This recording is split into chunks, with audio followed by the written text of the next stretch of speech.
Este es un mensaje del pastor John MacArthur, traducido y predicado en español para el mundo de habla hispana. Regresamos de nuevo en esta noche al 6º capítulo de Romanos. Confío en que su corazón esté preparado para recibir de la palabra del Señor. Estos son grandes días para mí al estudiar Romanos capítulo 6. A lo largo de la historia de la Iglesia, este capítulo en particular ha sido estudiado mucho y ha sido discutido mucho, y hay una gran riqueza de material escrito acerca de él. Y yo mismo he sido enriquecido día tras día conforme me expongo a todo lo que ha sido dicho y en todo lo que se ha pensado y todo lo que se ha enseñado acerca de este capítulo maravilloso. Inclusive con todo eso, encuentro que el Espíritu de Dios me da un entendimiento fresco y un sentido gozoso de descubrimiento conforme avanzo a lo largo de este gran capítulo. John Newton huyó al mar a una edad temprana en su vida y finalmente llegó a África, y en una especie de inversión de funciones normales fue vendido como un esclavo a una mujer de color. Él llegó a tales profundidades que vivió de las migajas de la mesa de esta mujer, y su biógrafo nos dice que él comía vegetales salvajes, los cuales él escarbaba del suelo en la noche. Su ropa fue reducida a solo una playera, la cual periódicamente lavaba en el océano. Cuando él finalmente escapó su situación de esclavitud, él fue a los nativos y él aceptó su tipo de vida más bien bajo. Realmente no parece posible para un hombre civilizado, educado, el haberse hundido al nivel que John Newton se hundió. Pero el poder de Dios se aferró de él en esa situación a través de un misionero en África. Se volvió un capitán de mar y más tarde en su vida se volvió un ministro del Evangelio de Jesucristo. Él escribió muchos himnos maravillosos, quizás el más popular de todos: cosas gloriosas de ti son habladas, Sión, ciudad de nuestro Dios. Poco después él se volvió el pastor de una iglesia en Londres, y hay un pequeño párrafo en el patio de la iglesia en donde John Newton fue el pastor, un pequeño párrafo que él mismo escribió, y dice lo siguiente: sagrado para la memoria de John Newton, una vez un libertino y blasfemo y esclavo de esclavos en África, pero renovado, purificado, perdonado y establecido para predicar ese evangelio, el cual había laborado por destruir. Ahora, ¿qué cambia una vida así? ¿Qué es lo que puede cambiar a alguien de una manera total y de una manera tan poderosa y tan dramática? ¿Cómo es que sucede que Pablo pueda decir en 1 Timoteo 1, habiendo sido yo antes blasfemo, perseguidor, injuriador, pero el Señor me tuvo por fiel, poniéndome en el ministerio? ¿Cómo puede ser dicho en 1 Corintios capítulo 6 que los homosexuales y asesinos y adúlteros y fornicarios y gente así, que nunca entrarán al reino de los cielos, sin embargo digan, y esto erais algunos de ustedes, pero habéis sido lavados y han sido santificados? ¿Qué es lo que puede cambiar de manera tan dramática una vida? Bueno, la respuesta a esa pregunta se encuentra en este 6º capítulo de Romanos, el cual nos habla de la transformación total de una vida a través de la salvación ofrecida en Jesucristo. Jesucristo puede cambiar de manera total a una persona de adentro hacia afuera. En el libro de Gálatas, por ejemplo, hay un versículo clave, y si no lo ha memorizado, debería hacerlo. Subráyelo. Enciérralo en un círculo en su Biblia. Coloque un asterisco al lado. Gálatas 2:20. Con Cristo estoy juntamente crucificado, pero todavía vivo.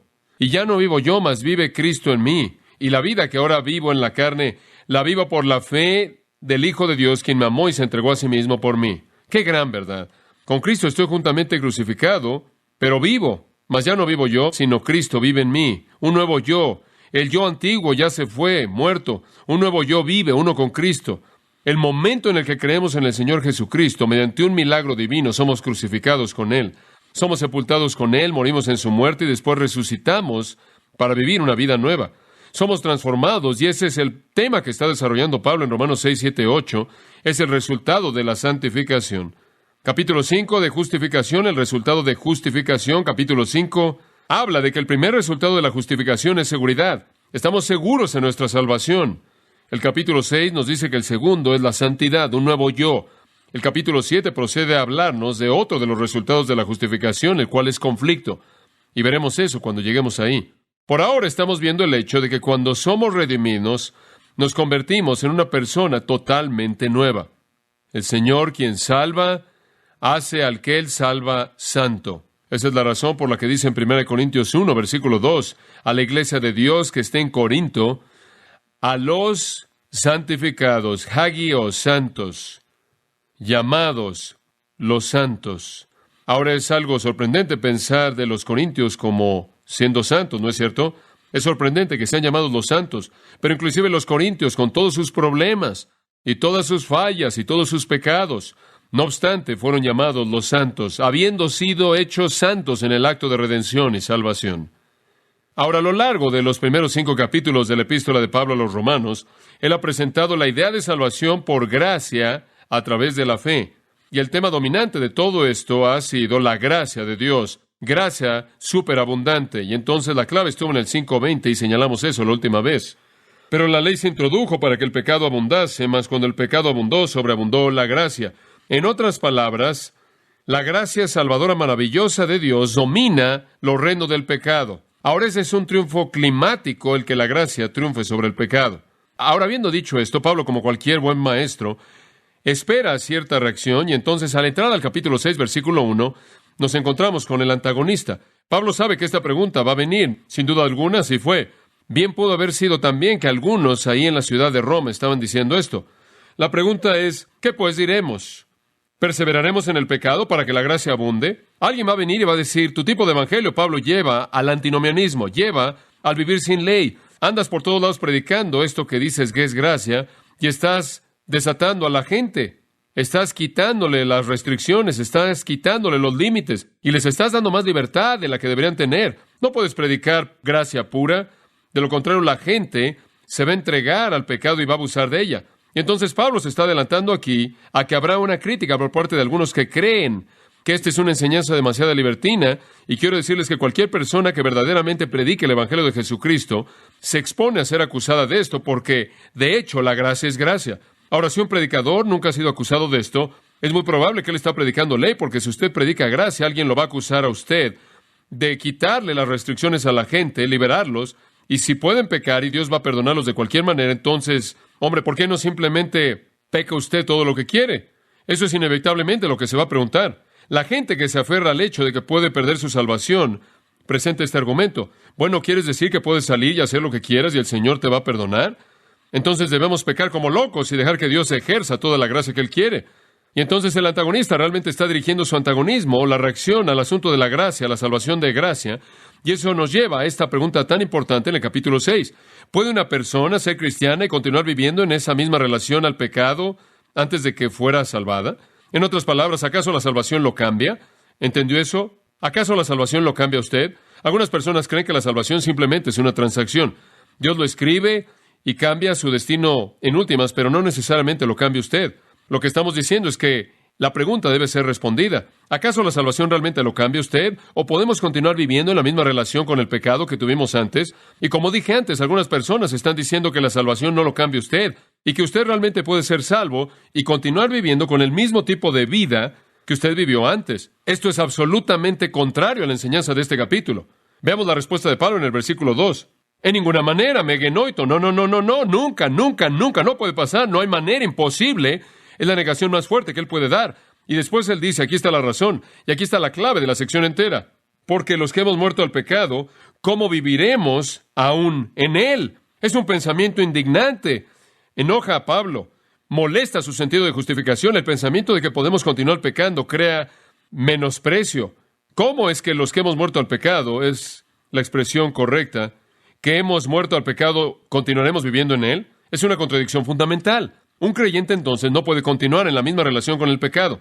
No puede vivir en la misma esclavitud al pecado en la que él vivía. Él no puede continuar pecando al mismo nivel, al mismo grado en el que él pecó antes de que fuera salvo. Debe haber una transformación básica y esa es la razón por la que le he estado enseñando a lo largo del libro de Romanos. Ya ha habido algunas reacciones interesantes a algo de esto, pero usted no puede ser salvo y no ser cambiado porque la salvación es una transformación. En Juan 8:34 Jesús respondió a ellos, de cierto os digo, el que hace pecado, el que continúa pecando, aquel cuyo patrón de vida es cometer pecado, es el siervo del pecado, esclavos del pecado. Ahora, ¿usted como cristiano todavía es el siervo del pecado? ¿Todavía usted está en la misma relación con el pecado en la que estaba usted antes? Observe el capítulo 6, versículo 18, y usted encuentra la respuesta. Habiendo sido liberados del pecado, Fuisteis hechos siervos de la justicia. Ahora, en la salvación su esclavitud cambia de estar esclavizado al pecado y ahora usted se vuelve esclavizado a la justicia. Del patrón incesante de pecado, usted es transformado en alguien que responde a la justicia, un principio muy importante. Usted ha muerto al pecado. Este principio es repetido una y otra vez en las Escrituras. Hablamos de esto a detalle la última vez, entonces no voy a repetir el punto, pero permítame tan solo enfatizar que una persona que es salva es trasladada del reino del pecado, del reino de las tinieblas, del reino de la muerte, del reino de las fuerzas de la iniquidad, del mundo. Hemos vencido al mundo, dice Primera de Juan. Somos liberados de la esclavitud incesante, interminable, a Satanás, Efesios 2. Usted estaba bajo el control del príncipe de la potestad del aire. Usted estaba bajo la soberanía directa del gobernante de las tinieblas de este mundo, pero ha sido liberado de eso. Usted ha llegado a una nueva dimensión y entonces hay una vida nueva. Esto es muy, muy importante. Ahora, la pregunta fundamental aquí, mantengan en mente, amados, no es en relación a nuestros actos de pecado, entraremos eso. Es en relación al principio de pecado como un principio dominante, gobernante, esclavizante en la vida. Ahora, solo hay dos dominios en términos del apóstol Pablo, y para verlos aquí, lo único que tiene que hacer es regresar al capítulo 5, versículo 21. Y aquí está el corazón de su pensamiento. Así como el pecado reinó para muerte, así también la gracia reina por la justicia para vida eterna mediante Jesucristo, Señor nuestro. Ahora, usted solo tiene dos monarcas. Primero, el pecado. Segundo, la gracia. Y toda persona en el mundo está bajo uno de los dos, y no ambos al mismo tiempo. O usted es dominado por el pecado, o usted es dominado por la gracia de Dios. O es el pecado que lo dirige, o la gracia, la cual produce justicia y vida eterna. El pecado que produce muerte, o gracia que produce justicia y vida. Y cuando usted estaba perdido antes de que conociera a Cristo, era pecado, y cuando usted es salvo, es la gracia produciendo justicia y vida.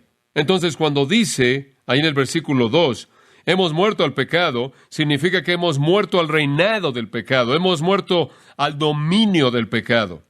Ya no estamos en la misma relación con el pecado en la que estuvimos en el pasado. Nuestra ciudadanía está en los cielos. Tenemos un nuevo amo, como dice en el capítulo 6, versículo 14 de Romanos, el pecado no se enseñoreará de vosotros, porque no estáis bajo la ley, sino bajo la gracia. Entonces el pecado ya no es su amo. Entonces, cuando una persona es salva, hay una transacción muy grande que se lleva a cabo en el aspecto legal. Dios lo declara usted justo, pero también hay una gran transformación que se lleva a cabo. Usted es sacado del dominio del pecado y colocado en el dominio de la gracia de Dios, produciendo justicia y vida. Ahora, para mostrar la validez de este punto, tenemos el argumento en los versículos 3 al 14. El antagonista en el versículo 1, la respuesta en el versículo 2, el argumento del 3 al 14. Y hemos estado desarrollando este argumento. Permítame tan solo presentar rápidamente la primera parte, porque ya la vimos. En el capítulo 6, versículo 3, encontramos la primera afirmación del argumento. Ahora voy a llevarlo de regreso a esto para que pueda seguir el flujo. Ahora Pablo dice, permítanme mostrarles lo que significa haber muerto al pecado. Número 1, somos bautizados en Cristo. ¿O no sabéis que todos los que hemos sido bautizados en Cristo Jesús hemos sido bautizados en su muerte? Y lo primero que queremos que vean en la primera parte del versículo es que fuimos bautizados en Cristo. En otras palabras, cuando usted es salvo, la idea de bautismo es sumergir. Usted fue literalmente inmerso, sumergido en Jesucristo. Obviamente simbolizado externamente por el bautismo, por inmersión. Pero él no está hablando del bautismo aquí, él está hablando de la realidad de una unión viva e íntima con Jesucristo. Fueron inmersos en Cristo. Podría pasar semanas simplemente hablando de lo que significa ser uno con Cristo. Hay tantas escrituras en las que se expresa que somos colocados en unión con Él en todo sentido. Es simplemente un pensamiento incomprensible, monumental. Por ejemplo, hay un sentido en el que podemos inclusive identificarnos con Él en su nacimiento virginal, porque Él nació del Espíritu y somos nacidos del Espíritu. Y ciertamente podemos identificarnos con Él en su circuncisión.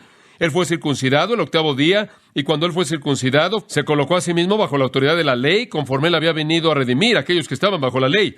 Y en un sentido participamos en su circuncisión. En Colosenses 2:11, en quienes vosotros también habéis sido circuncidados con la circuncisión hecha sin manos, al quitar el cuerpo de pecados de la carne por la circuncisión de Cristo. En otras palabras, Cristo fue apartado. Él fue hecho puro, por así decirlo, y nosotros, al identificarnos con Él, somos hechos puros en Él.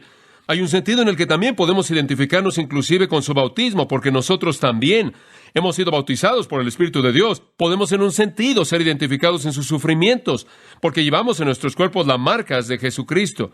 Nosotros podemos en un sentido ser identificados en sus sufrimientos, porque llevamos en nuestros cuerpos las marcas de Jesucristo. Conocemos la comunión de sus sufrimientos. Somos unidos con Él en su vida. Somos unidos con Él en su semejanza eterna, gloriosa, conforme seamos conformados a su imagen y conformados a esa imagen más y más hasta que algún día seremos como Él, porque le veremos tal como Él es.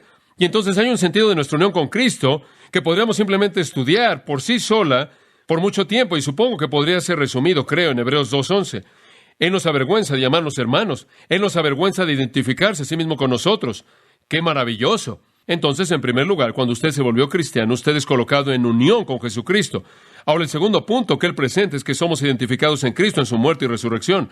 En el versículo 3 dice que fuimos bautizados en su muerte, y versículo 4, porque somos sepultados juntamente con Él para muerte por el bautismo, a fin de que como Cristo resucitó de los muertos por la gloria del Padre, así también nosotros andemos en vida nueva. Porque si fuimos plantados juntamente con Él en la semejanza de su muerte, así también lo seremos en la de su resurrección. Observe la palabra ahí, semejanza. Físicamente no morimos, físicamente no resucitamos, pero en semejanza de ello. En otras palabras, sucedió en esa manera y somos identificados en su muerte y resurrección espiritualmente. Realmente no morimos, pero en semejanza de su muerte, en semejanza de su resurrección.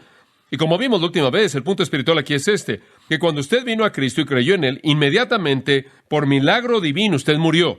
Su vida antigua murió y usted resucitó para caminar en vida nueva. Es simplemente maravilloso. Él presenta el punto de que Cristo fue sepultado como lo fue. Dice en el versículo 3 que Él estaba muerto, y después versículo 4, somos sepultados con Él. La sepultura, siendo la prueba de la muerte, cuando Cristo fue sepultado, fue la afirmación de que Él verdaderamente había muerto, y en un sentido, cuando somos sepultados con Él, afirma que realmente morimos. Ahora, ¿qué está diciendo esto? Está diciendo que ya no existe un antiguo usted, ya no existe una naturaleza antigua. Ahora, sé que algunas personas no pueden entender eso porque se les ha enseñado a lo largo de su vida que hay una vieja naturaleza y una nueva naturaleza. Y la vieja naturaleza es un perro negro y la nueva naturaleza es un perro blanco, y al cual usted alimente va a ser el que gane. Ahora, quizás ha oído ese tipo de teología, pero la esencia de lo que él está diciendo aquí es que ya no queda nada de su viejo yo, de su viejo antiguo. Entonces, usted estaba tan muerto que, ¿qué? Fue sepultado. Y lo que salió de esa tumba, mas ya no vivo yo, mas vive ¿quién? El yo antiguo es un nuevo yo, pero no es el yo antiguo, es un nuevo yo, ¿verdad? Es Cristo en mí, es un nuevo yo. Ahora, no estamos hablando con la experiencia todavía, no estamos hablando de cosas prácticas, estamos hablando de términos, estamos tratando de entender un hecho redentor, y es importante, o de lo contrario no estaré en las Escrituras. Entonces hemos muerto al pecado, ¿cómo? Sepultados en su muerte, resucitados para caminar en vida nueva. Gran verdad. Vayamos al tercer punto y vamos a retomarlo en donde nos quedamos la última vez. Esto realmente es interesante. Un tercer punto en el pensamiento progresivo de Pablo es que el cuerpo de pecado ha sido destruido. Ahora, esto realmente es difícil para algunas personas, pero observe el versículo 6. Es muy simple. Sabiendo esto, que nuestro viejo hombre fue crucificado juntamente con él, para que el cuerpo del pecado sea destruido, a fin de que no sirvamos más al pecado. Porque el que ha muerto ha sido justificado del pecado. Ahora, el tercer punto en su flujo de razonamiento es que el cuerpo del pecado ha sido destruido. Ahora veamos ese versículo 6. Sabiendo esto, ¿qué es eso? Bueno, esa es una apelación al conocimiento común. Todos sabemos esto. ¿No es interesante cómo aquí estamos 2000 años después y la mayoría de nosotros no lo sabe? Digo, parte del problema con los cristianos al no poder vivir la vida cristiana como debe ser vivida es que no saben quiénes son. Digo, conozco un pastor que le ha dicho a la gente cuando se van a casar, báñense juntos para que puedan conocerse un poco y no se preocupen por el pecado, porque como pueden ver, esa es su naturaleza vieja. ¿Y qué van a hacer? Su naturaleza antigua va a hacer lo que quiera hacer de cualquier manera. Entonces, eso es simplemente su naturaleza antigua. Oh, ¿qué naturaleza antigua o vieja? ¿Quiere decir la que está muerta y sepultada? Como puede ver, si usted se aferra a una perspectiva dualista como es, entonces puede justificar todo tipo de cosas. Este hombre no creía en la disciplina de la iglesia, porque cuando la gente actúa mal, simplemente es la naturaleza vieja. ¿Qué va a hacer con la vieja naturaleza? Va a hacer lo que quiera hacer de cualquier manera. No hay disciplina. No creía que el pasaje en hebreo se aplica al tiempo actual. No hay disciplina de creyentes, porque el Señor va a disciplinar la naturaleza vieja. Usted no la puede corregir. No puede hacer nada al respecto. Todavía está ahí. Entonces, con toda seguridad, va a mostrar su cabeza horrenda. Y usted no es dos cosas que están adentro de usted luchando entre sí, porque Él dice, aquí es conocimiento común. Quizás era más común en esos días que en la actualidad.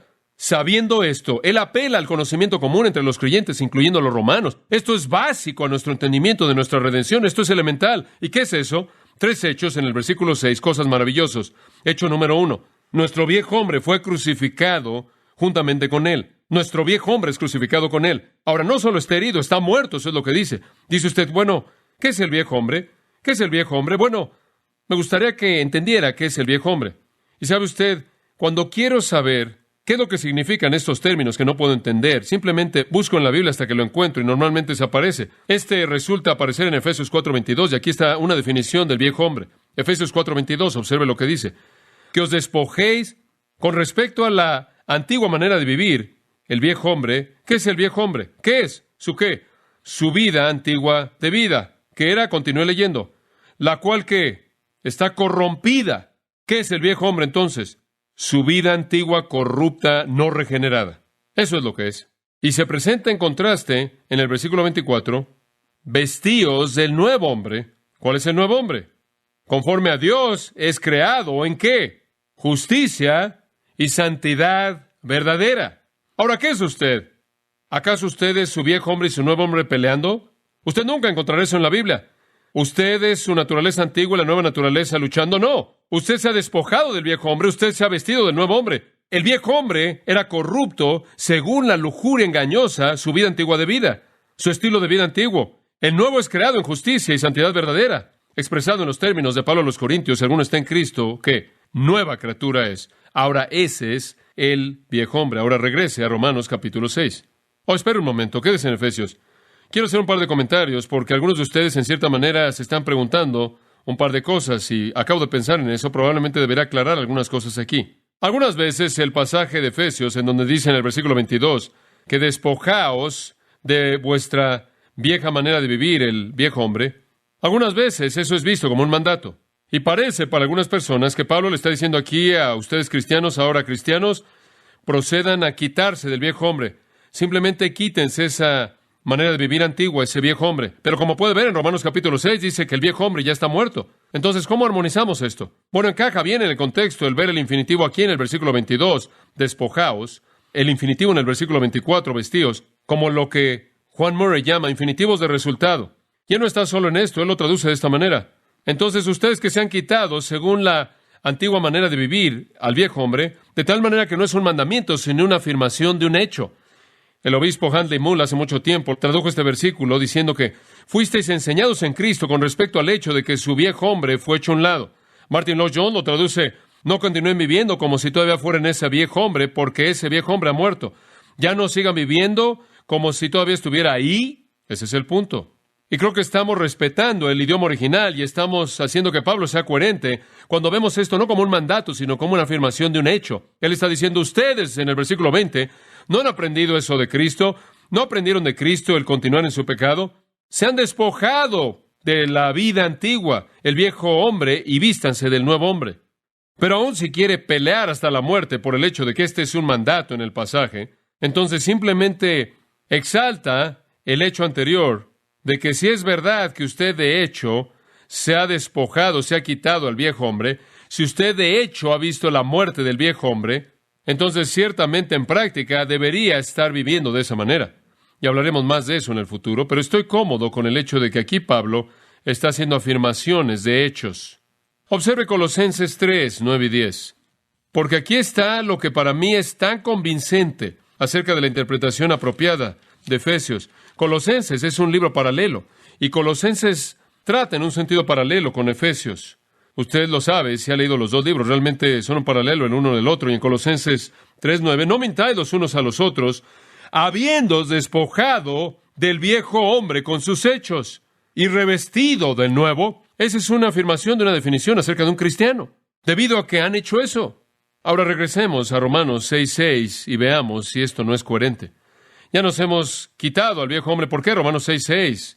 Sabiendo esto, conocimiento en común, que nuestro viejo hombre fue crucificado juntamente con él. Ahora, permítame tan solo mencionar un pensamiento más aquí.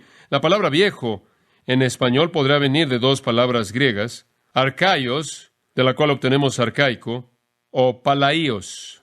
Arcaíos significa antiguo en punto de tiempo. Palaios significa antiguo en punto de uso. Y palaios es usado aquí. Antiguo o viejo en el sentido de que está gastado, es inservible, apropiado para ser descartado, para ser tirado.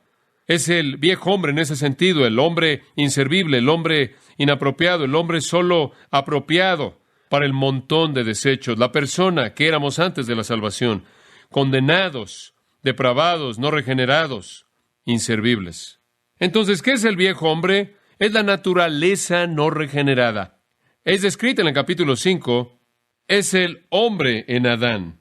Capítulo 5, versículo 12, dice que como el pecado entró en el mundo por un hombre y por el pecado la muerte, así la muerte pasó a todos los hombres por cuanto todos pecaron. Y después en el versículo 14, reinó la muerte desde Adán hasta Moisés. Adán era el identificador en términos del 5º capítulo de aquellos que están en pecado. Estar en Adán fue estar en el pecado, estar en Cristo fue estar en la gracia. Así como en Adán todos que mueren, así también en Cristo todos que serán vivos. Entonces es el antiguo hombre, la naturaleza adámica, la naturaleza no regenerada, la naturaleza vieja, si le gusta ese término. Lo que yo era en Adán es el ego antiguo de Gálatas 2:20. Con Cristo estoy juntamente crucificado, pero vivo, mas no yo, no el yo antiguo, uno nuevo. Y lo que Pablo está insistiendo en este texto y va de la mano con su doctrina de la justificación es que cuando una persona es redimida, hay una brecha, hay una disección total, por así decirlo, de la persona, de la naturaleza vieja antigua. No es un proceso, es una realidad ya completada. Y suponer que el viejo hombre ha sido crucificado y todavía continúa viviendo, como algunas personas dicen, ha sido crucificado, pero también resucitó de la tumba con nosotros, es contradecir el punto entero de lo que Pablo está diciendo. Nuestro viejo hombre ha sido crucificado. No es que nuestro viejo hombre esté en el proceso de ser crucificado. Algunas personas andan por todos lados diciendo, estoy tratando de crucificar al viejo hombre. Usted está perdiendo su tiempo, ya fue crucificado, usted es una nueva criatura. Ahora, permítame añadir esto. Usted es una nueva criatura, pero es una nueva criatura que todavía no es perfecta. Todavía no es perfecta. No obstante, una nueva criatura. El viejo hombre es el hombre no regenerado, el nuevo hombre es el hombre regenerado. Usted es un nuevo hombre. El viejo hombre cesó de existir, eso es lo que Griffith Thomas, el comentarista de años atrás, dijo. Entonces es claro que a través de todas estas afirmaciones, la justificación o la salvación es muy importante. Causa un cambio radical en la naturaleza de una persona.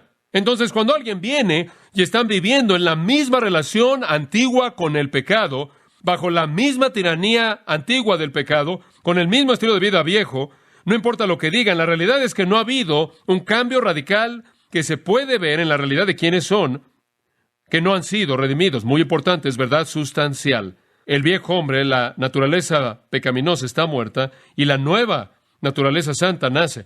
Ahora, segundo hecho. Ahora, lo que fue difícil con este pasaje no fue tan difícil, ¿verdad? Digo, es bastante obvio. Segundo hecho. Ahora que el viejo hombre fue crucificado, dice, para que el cuerpo del pecado sea destruido. Ahora, ¿qué es esto? Y realmente estamos entrando en profundidades teológicas. Sea paciente aquí.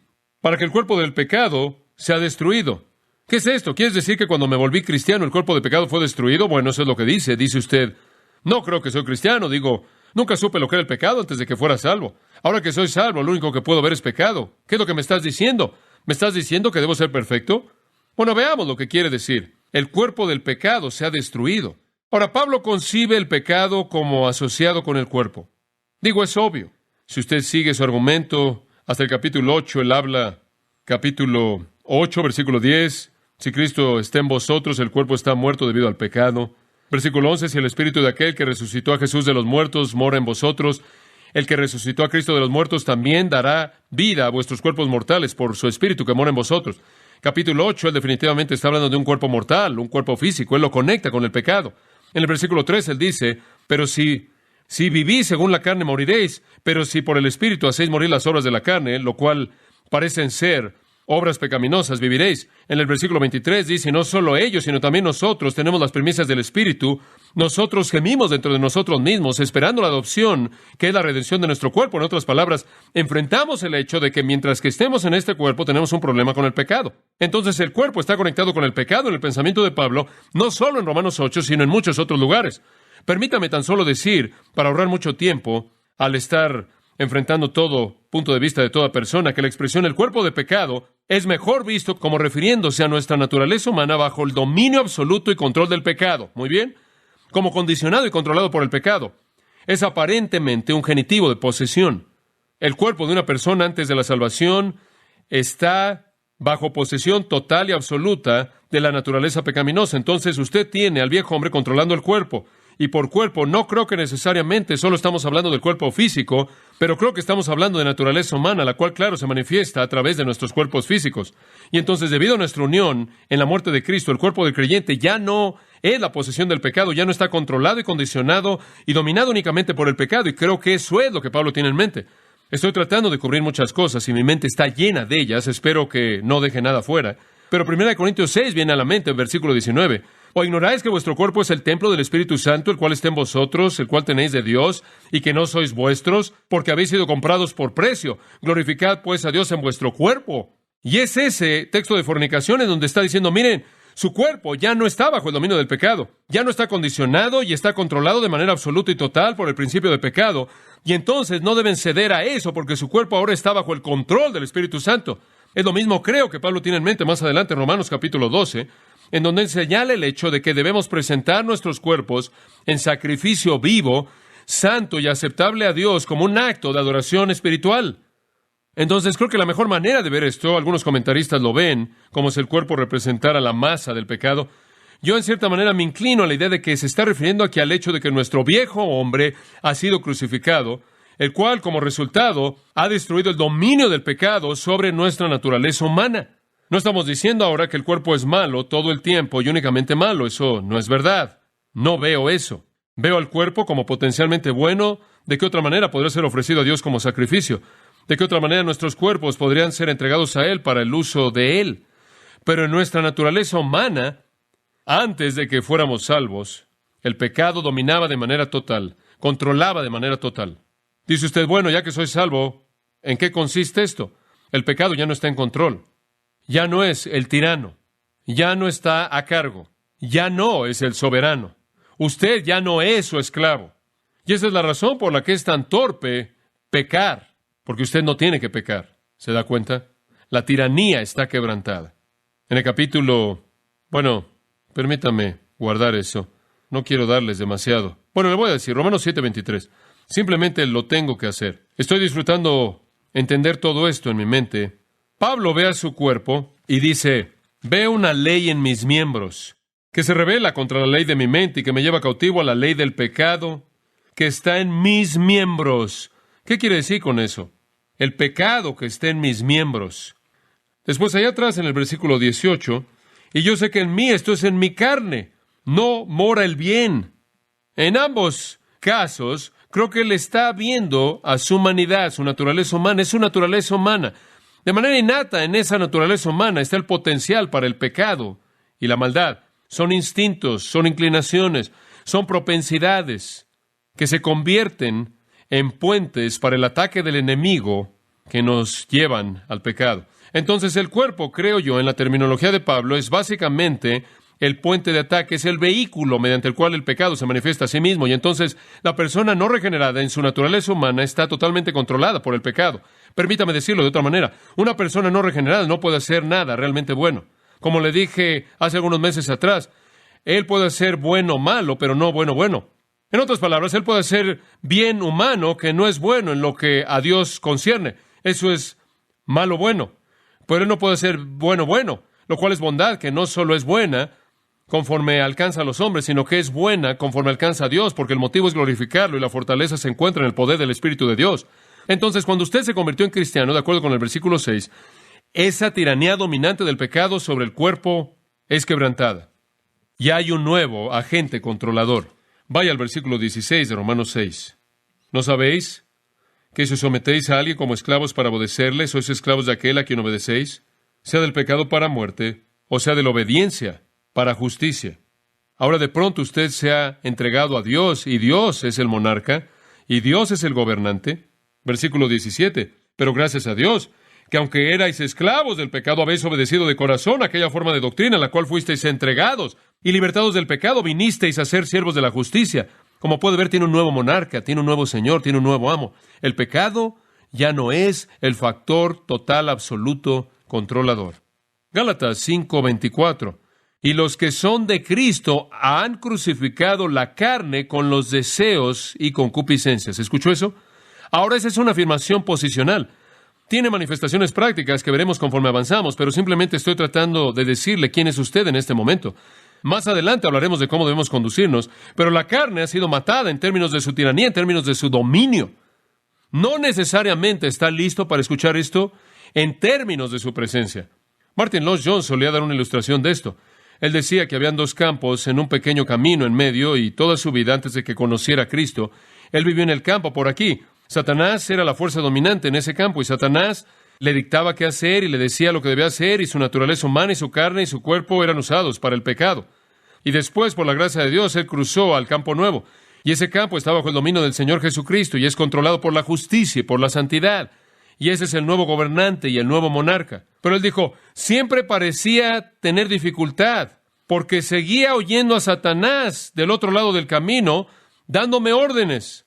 Y aunque no estoy bajo su dominio, él tiene una manera muy inteligente de hacer que yo me interese en lo que él me está pidiendo que haga. No hay una tiranía real ahí, pero viene a nosotros en términos atractivos y frecuentemente, aunque no necesariamente lo hacemos, nos volvemos presa de aquello de lo que hemos sido librados. Y hablaremos de cómo enfrentar eso cuando lleguemos a lo práctico. Ahora, observe de nuevo de regreso en el versículo 6, el cuerpo del pecado es destruido. Destruir es probablemente una mala selección de términos, porque nos da la idea de que quizás la naturaleza pecaminosa ha sido erradicada. Catargeo ha sido usada por algunos para enseñar la erradicación de la naturaleza pecaminosa. En otras palabras, usted nunca vuelve a pecar después de que es salvo. Usted comete errores, pero son diferentes. El término ocurre 27 veces en el Nuevo Testamento, pero simplemente su uso en Romanos nos ayudará a tener una mejor idea de lo que él quiere decir con esto. Por ejemplo, en Romanos 3.3, usted no tiene que ir ahí, simplemente escuche y siga mi pensamiento. En Romanos 3.3, él está hablando de la apostasía de Israel. Pablo dice, ¿acaso su incredulidad hará la fe de Dios sin efecto? Ahora, catargeo es la palabra sin efecto, invalidará. No podrá significar destruir, porque nada podrá destruir la fe de Dios. De nuevo, habiendo defendido de manera maravillosa la doctrina de la gracia, Pablo dice en el capítulo 3, ¿invalidamos la ley por la fe? De ninguna manera establecemos la ley. Y de nuevo, no podría ser expresado destruimos la ley. La ley es eterna y no puede ser destruida por ningún hombre. En Romanos 4.14 dice, porque si los que son de la ley son herederos, la fe es anulada y la promesa es invalidada. Y claro, la promesa de Dios realmente nunca podría ser destruida. La palabra es mejor traducida en esos pasajes que le acabo de leer, invalidada. La idea es que aquí el cuerpo de pecado pierde su dominio, pierde su control total. Pienso en el capítulo 7, versículo 2. Una mujer que tiene a su marido está ligada por la ley a su marido mientras él vive, mientras ella vive. Si el marido está muerto, ella está libre. Misma palabra, no significa que ella es destruida, significa que está libre del dominio de ese marido. Él está muerto. Significa entonces, de acuerdo con Taller, hacer inoperante, hacer inactivo, privar de su fortaleza. Me gusta esa. Hacer inoperante, privar de fuerza o influencia o poder, invalidar, llevar a algo que no tiene operación. Y lo que está diciendo es que el cuerpo del pecado es privado de su poder dominante, de su poder controlador.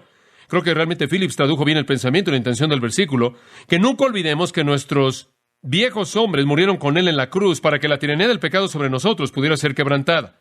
Vayamos al tercer hecho. Primer hecho, el viejo hombre crucificado. Segundo hecho, el cuerpo de pecado es inutilizado. O la tiranía del pecado es invalidada, es hecha inoperante. ¿Para qué? Aquí está el tercer ¿para qué aquí? A fin de que, aquí está el tercer a fin de que no sirvamos más al pecado. Ese es un hecho, no una petición. Ese es un hecho. Ya no serviremos al pecado. No dice que no pecaremos, pero ya no hay una tiranía. Usted no tiene que pecar si usted no es regenerado. ¿Qué es lo que tiene que hacer? Pecar. Aún lo mejor que puede hacer, según Isaías, la justicia que usted podría considerar lo mejor que usted hace es ¿qué?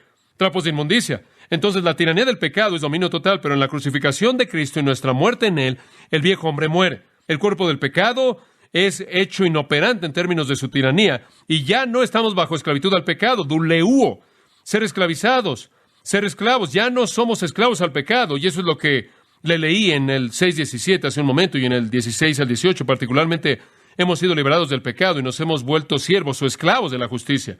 Ahora, la fuerza controladora de nuestra vida es la gracia y la piedad y la justicia y la santidad, y Pablo reafirma la razón para esto en el versículo 7, porque el que ha muerto ha sido justificado del pecado. Esto es, el que es muerto es liberado del pecado. Y de nuevo, no es tanto la idea de que estamos muertos, es la idea de que nosotros que morimos, tiempo auristo, nosotros que morimos somos liberados del pecado. Y ese es el punto entero que él está presentando. Somos liberados de la tiranía del pecado. Ahora, permítame decir en este punto, no significa que somos liberados de nuevo de la presencia del pecado. El pecado todavía está aquí.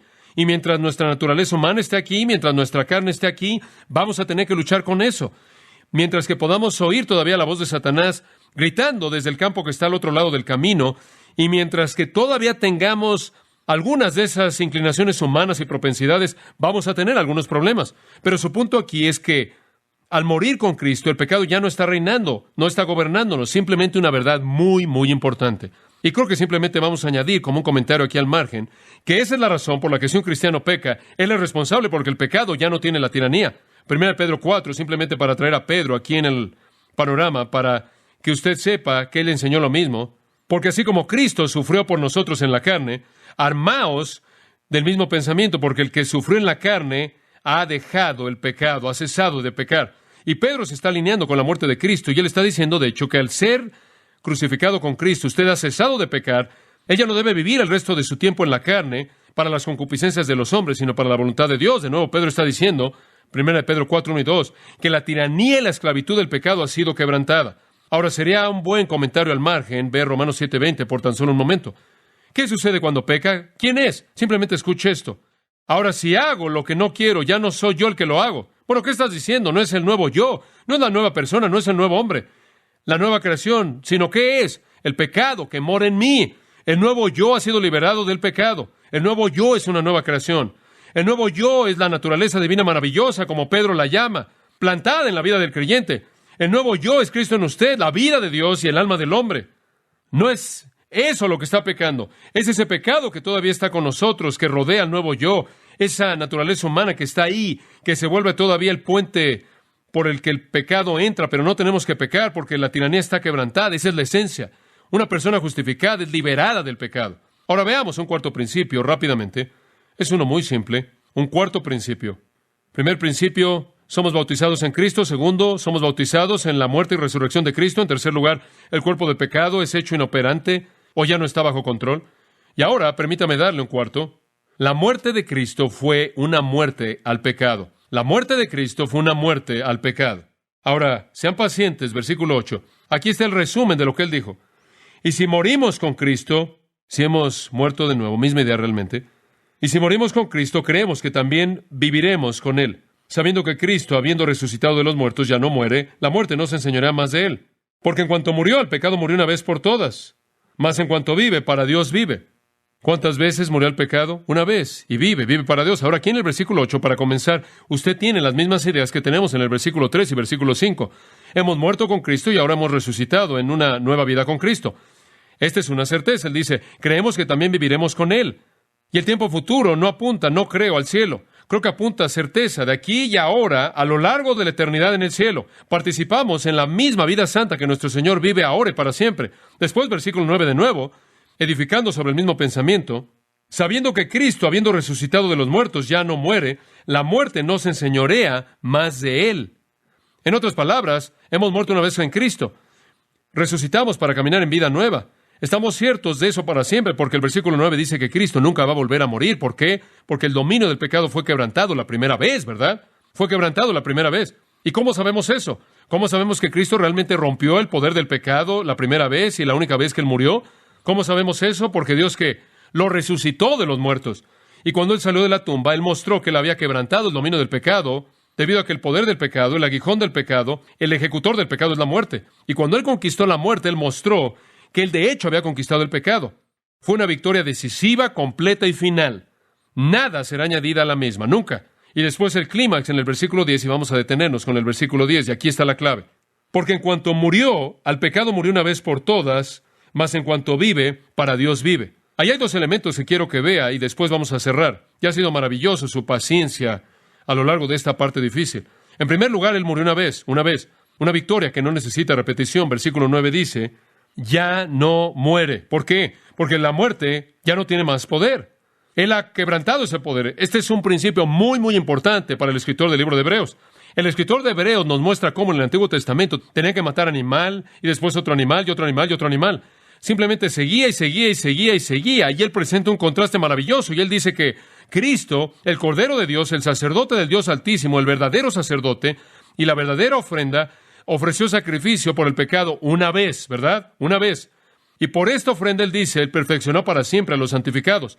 Él presenta un punto muy importante de la idea una vez y para siempre, particularmente en Hebreos 7 y en Hebreos 9 y en Hebreos 10:10, una vez.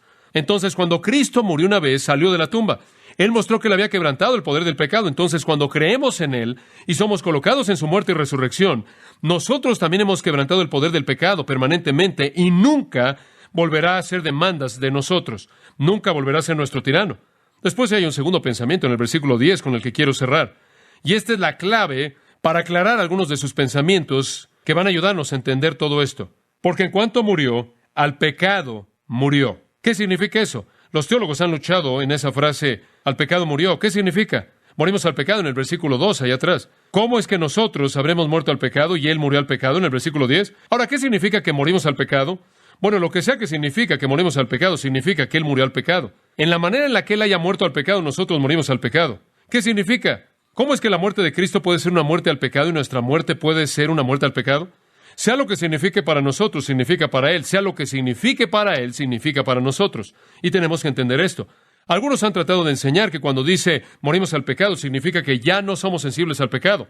¿Es eso verdad? No puede ser verdad. No puede ser verdad. No puede ser verdad para Cristo. Él nunca fue sensible al pecado. Él nunca se volvió víctima del pecado. Entonces, Él no puede dejar de ser víctima del pecado. Cristo no pudo haberse vuelto insensible al pecado a través de la cruz. Él nunca fue sensible al pecado. Sea lo que sea que significa que Él murió al pecado, significa que nosotros morimos al pecado porque morimos al pecado en Él, ¿verdad? En su muerte. Algunas personas enseñan que significa que debemos morir al pecado. No dice que debemos morir, dice que ya morimos. Y Cristo ciertamente no se podrá decir de Él que debería morir al pecado también. ¿Qué significa eso? Algunas personas dicen, bueno, cuando Cristo murió al pecado significa que se volvió perfecto. No, porque Él siempre fue perfecto y también no nos volvimos perfectos, entonces no significa eso. ¿Qué significa? Dos cosas. Y creo que esto es bastante simple. En primer lugar, Él murió a la culpabilidad del pecado. La culpabilidad al pecado. Este es el sentido legal. Romanos 6:23 dice que la paga del pecado es ¿qué? Muerte. Esa es la paga del pecado. Y cuando Jesús murió en la cruz, Él murió al pecado en términos de pagar la paga. Él murió a la culpabilidad del pecado. Digámoslo de esta manera, Él murió a la paga del pecado. Jesús lo pagó todo. ¿Todo a Él qué? Debo yo. Jesús pagó el pago, el castigo. Él satisfizo la demanda del pecado. Dios dice, tú pecas, tú mueres. Jesús dijo, yo tomaré esa muerte por todo hombre. Entonces, Él murió al pecado una vez al pagar la paga, el castigo. Ahora, eso es algo forénsico. Eso es algo legal, no obstante, es el hecho. Jesús murió al pecado en el sentido de pagar la paga. Ahora, escuche esto es maravilloso. Cuando morimos en Cristo, nuestra paga también fue pagada. Y esa es la razón por la que la ley y el pecado ya no tiene poder sobre nosotros en términos de paga. Esa es la razón por la que usted no tiene que ir al infierno para pagar por sus pecados, porque ya han sido pagados. Ahora, digamos que usted sale y asesina a mucha gente. ¿Cuántas veces puede la ley quitarle la vida? ¿Cuántas veces? Una vez. Lo que sucede es que si lo llevan ahí, en la cámara de gas, y lo meten ahí, usted muere con un gas, usted muere, y entran y lo sueltan, y usted dice, qué gusto estar de regreso. ¿Quiere saber algo? La ley ya no tiene demandas en usted, usted pagó el castigo. Resulta que usted resucitó de los muertos. Eso es exactamente lo que pasó en la cruz. La paga de su pecado era su muerte y usted murió en Jesucristo y usted pagó la paga y esa es la razón por la que el pecado ya no puede hacer demandas de usted. Y entonces cuando dice en el versículo 2 que hemos muerto al pecado y dice en el versículo 10 que Él murió al pecado, nos unimos y ambos podemos morir al pecado en el sentido de pagar la paga. Solo hay una manera en la que usted enfrente su pecado. Tiene que morir o muere en el infierno para siempre pagando por sus pecados o muere en Jesucristo. La opción es de usted. Pero hay otra cosa. Él no solo murió a la paga del pecado, escuche esto, y aquí está lo que creo que la mayoría de la gente no entiende bien. Él murió al poder del pecado. Él rompió el poder del pecado. No es algo en el futuro, Él lo hizo en ese entonces, Él rompió el poder del pecado. Dice usted, bueno, espera un momento, ¿estaba Él bajo pecado? Claro, lo estaba. Él llevó en su propio cuerpo nuestros pecados. De hecho, en 2 Corintios 5:21, esta es una afirmación que va más allá de toda comprensión. Dice, fue hecho pecado, por nosotros fue hecho pecado. Temporalmente bajo su poder, como usted no lo puede creer. Y al morir, Él llevó el peso del pecado, y al resucitar, Él rompió el poder del pecado. Y Él entró en un nuevo estado que ya no está bajo el poder del pecado, ya no está bajo el dominio del pecado.